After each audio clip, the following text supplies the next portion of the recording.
The 11th chapter, verse 6. That's what we're going to believe in God. Now, in the 11th chapter of the book of Hebrews, verse 6, for he that cometh to God must believe that he is, and that he is a rewarder of them that diligently seek him.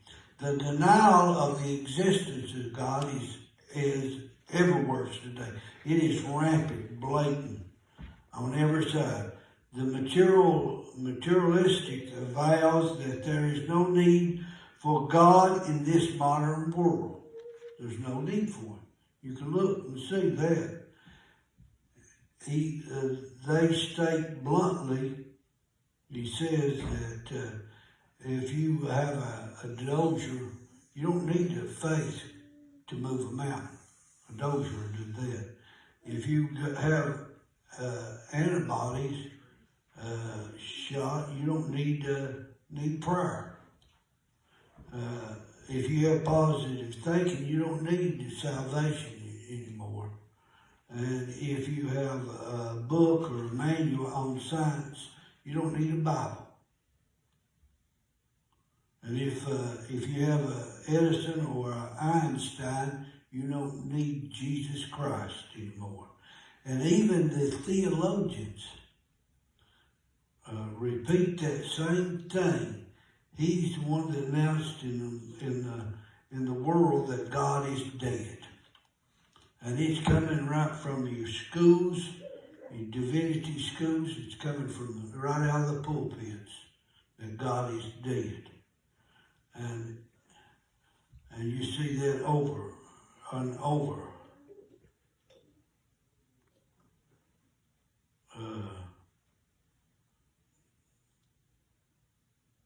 Also, things in this world are real. Money is real. The business is real. Stocks and bonds are real. But religion and God moves unto the unreal world. That's the way we look at it. We look at the things of this world as not. We don't need no God anymore. You can see it everywhere you look and everywhere you go. And it's blatant that God does not exist. So this leads us to a most relevant question that a lot of young people ask, men or women. They ask, where is God? Does he exist? Does he live? Where could I find him? I have three answers. One, God has been seen around me and the world around me and the world outside of me. Second of all, God has been within me. I know that God is in the world in which I live inwardly. And third, I see God in the world above me. First, we see God in the world around beyond me. Well, there's in London, England, there's a St. Paul Cathedral. And it was given by a great architect. And he had designed that church and built it, and finally he died, and they put his esophagus in the church. And I feel that, and he says right on it, if you seek a moment, look around you, I feel that God is everywhere. And I feel that the way about God, just look all around you, you'll see him. Just look around you. He is everywhere. He is in the lace work of his. Just look at his hands, what he's done in the sky, in the meadows, in the fields.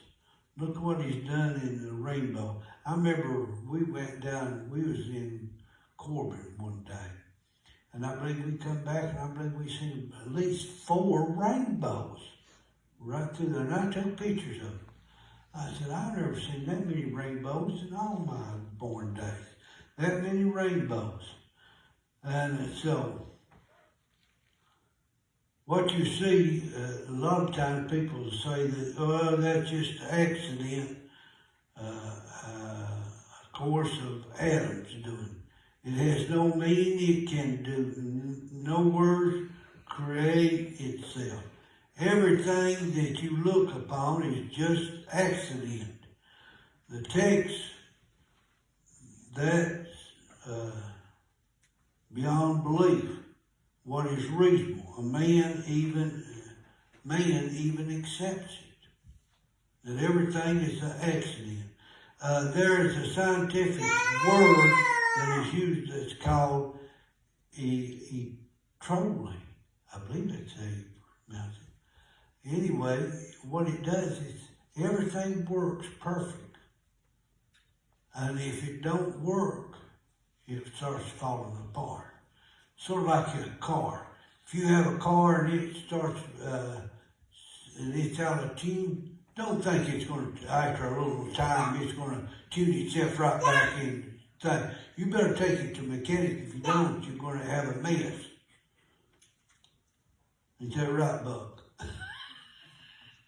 You quit. When that red light comes on, it comes on for a reason. And so, you could say that about the workings of the universe.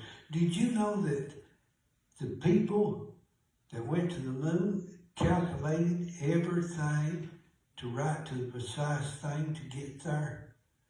Think of how they had to calculate through all their computers that they had. They didn't have much computers. What they had was,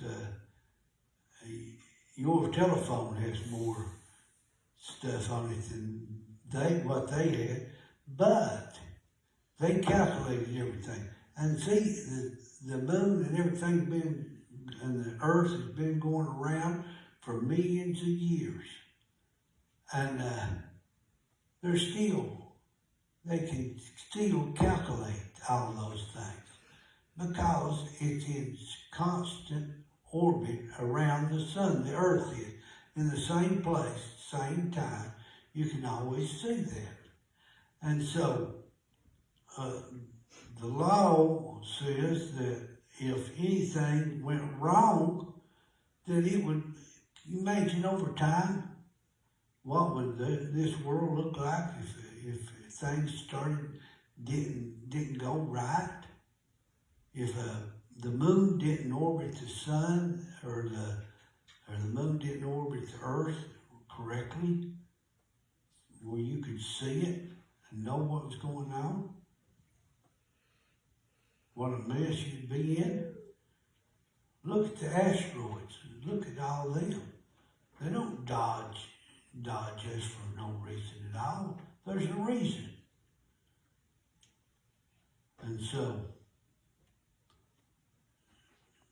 God's hand is in the whole creation, creating the universe around us. The heavens declare, and the psalmist said, the heavens declare the glory of God, and the firmament shows his handiwork. So we can see that all around us. God is in control. I see God all around us in the world outside.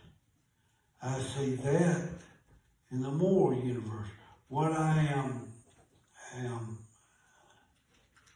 the moral equivalent of life's entrance into every relationship inescapable because God made us that way.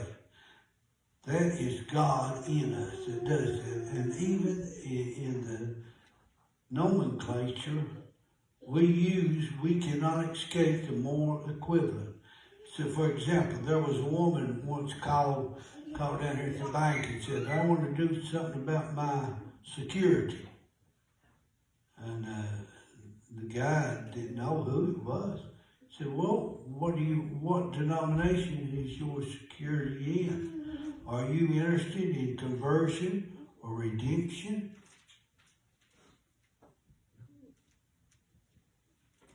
The woman got upset. She said, I want to know, am I talking to the First National Bank or am I talking to the Pansy Baptist Church? So you can see that. It's anywhere you look. The question is always that. Morally, ethically is never what man says it is, or what a judge says it is, or what a legislature says it is. It's what God says it is. And it doesn't change. Morality is never relevant, but absolute. It's never, it doesn't change. It's unchangeable.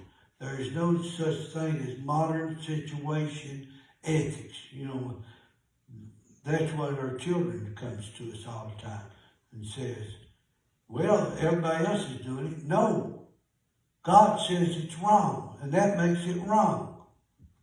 It ain't what everybody else is doing. A lot of people does everything, but not God. It's grounded in the very character of God, is morality. It doesn't change. And that is what is right and wrong in your heart, it's in your life, it's in your soul. It's woven into the very fabric of your being. It is God's voice inside your soul that says that. You know, King David was an Oriental monarch. Whatever he done, whatever he said was carried out. No questions asked. Uriah was taken out and killed because he said so, and that made it all right. But God said, but. The next chapter, God says, but no, that's not right. The son Nathan come in and told him, he said, sword will not depart from you again, from your house, from your family. And so,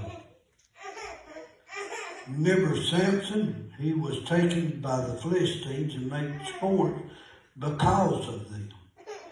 As they mocked and laughed at him, the book says that Samson, God's strongest man, he there laid in the lap of Delilah and lost his strength. And the book says that they took Samson and they bound him and they put out his eyes, and he did grind at the prison meal. You know, that's what sin does. It grinds, and grinds. That's what it does. And it just grinds. And the voice that's speaking to you is the morally equivalent in God's life. Not only you find God around me, I not only find God inside me, but I find God above me. The voice, the call, the upward pull that I feel in my soul, heavily. Somebody scoffing might say there is no upward pull. There's always an up and a down. Always. I always get tickled. Somebody come in from another state and they'll come in and say up or down. I go by what the river, which way the river is flowing. If it's going down, I know where the river flows. It flows downward. And it don't flow upward. And so that's the way it is. It said one time, it said there's a farmer down in Louisiana, duck hunter. He caught one of them mallard ducks. And he staked it out and put a big long string on it. And he said, and springtime, that mallard just swam around with all them domesticated ducks. that he had in that pond, and they was fine.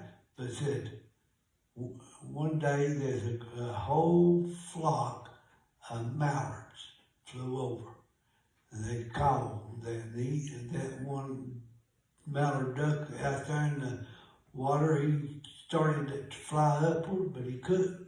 He was tied down. He was bound. But said the next day, another group come through. He broke his strings and he flew. He flew away. So see, it's the same thing. It's like us. If there's no God, then just take your watch and take it apart and just throw it up in the air. Eventually it'll all be put back together. No, it won't. Just that's the way it is. Your watch is still shattered, just like everything else is. Your life is shattered unless you have Jesus in your life. I want to ask the pianist and somebody to come. If you have a need or desire in any way, why don't you come as we stand and as we sing.